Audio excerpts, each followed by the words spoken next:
Apartment 123. The lie, the decision, the broken heart.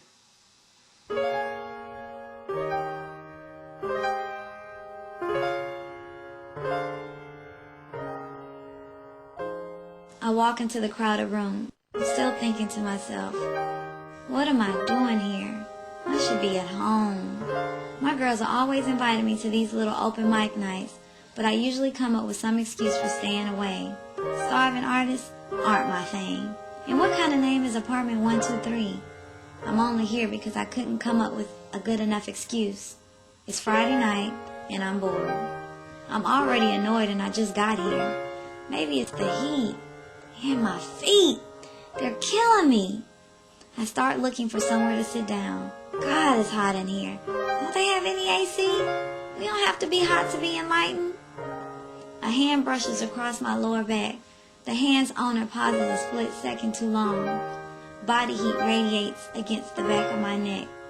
Excuse me, he whispers. His words and his breath bounce hot from my neck. I nod and force a consolatory smile. These brothers always looking for a chance to touch you. And look at him with his broke. My gaze falls on a vacant stool against the opposite wall. I move towards it and lower myself cautiously. There's a man propped on the stool right next to me, a bit too close. I need to sit down. Perhaps out of guilt, I purposely make my voice sound conversational to mask my mounting irritation. He scoots his stool away and then closer. Hi, he leans in towards me. Hi, I toss back, hoping he catches the hint that I did not really intend to start a conversation. He does not. You do the poetry thing? Squinting at the stage, not exactly. I do not elaborate. He's still too close. I'm overtaken by the smell of musky cologne mixed with the incense burning behind us. And something else. I don't know what. I see her when she comes in, looking all lost and everything. A classy chick, just my type. I don't want to seem too forward, so I wait for the opportunity. How could she not recognize a brother like me? It's almost as if she's looking for somebody. Then it happens like magic. Her eyes lock with mine. She starts making her way through the crowd. Alright, I gotta make it good. String of lines run through my head. Do I know you? Nah, sounds like I'm trying. What's a beautiful lady like you doing here by yourself? Sounds like somebody's daddy. Dang, here she comes. Here he goes. Hi. I just found out about this place 30 minutes ago. I'm staying across the street. He says something else that I cannot hear above the rising drone of the crowd. Oh yeah? Perhaps I should feign interest. He leans in to whisper his name. I can't quite understand him. I nod. But I recognize it now. The other scent is breath. Not quite funky, but not quite good. It just smells like the inside of your mouth if you've had it closed all day. Not distinguishable, just hot, damp, and fleshy. It makes me uncomfortable. Part of my own lips, I inhale slowly. Smells like mint and Zinfandel. You're kind of quiet. Am I making you nervous? I think about saying no, you're making me sick. But I only manage. Of course not. It is not his breath anyway. Not even his looks. Though a bit roughed up, he is not entirely unattractive. It's the direction that this pointless small talk is heading. I'm losing her. She looks distracted. How can I get her attention? I'd like to get on the mic since they letting people flow.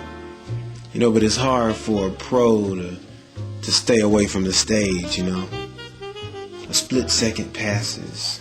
Her head whips around. She asks what I do. For a moment, I'm torn between the truth and the slight exaggeration of it. Okay. Nah, it's a lie. That's what I'm torn between, the truth and the lie. But Before I can stop the lie, the words are already out of my mouth. I'm a rapper. I've been up in New York for a while doing some work with Common. Her eyes open wide. She says, "Wow, really?" Then she reminded me, I thought you said you were living across the street. I have a place here too. It's a pretty decent loft, with a nice view. It looks like you could use some air. Why don't you come on over for a little while?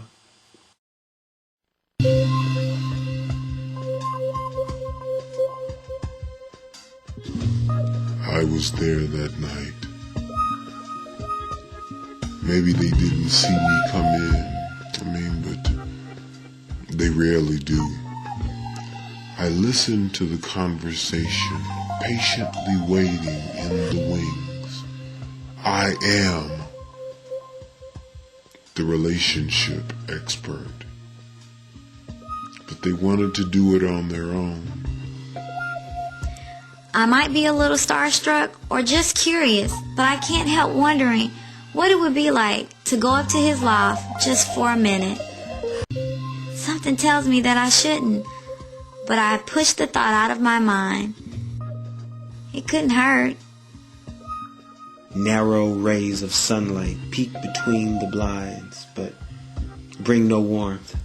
The cool morning air burns my lungs. Somebody must have left the window open. Along with consciousness comes the crushing weight of guilt. I shouldn't have. I sit up staring out the window. Man, we can't even meet each other's eyes. She says, I better go. It takes her several awkward minutes to gather her things. I close the door behind her and almost trip over the empty dog dish. My cousin should be getting back in town today. I managed to find the dog food and pour it into the bowl. I better get going. I said I'd be home last night. Reaching into my pocket, I find the ring and slowly twist it back onto my finger.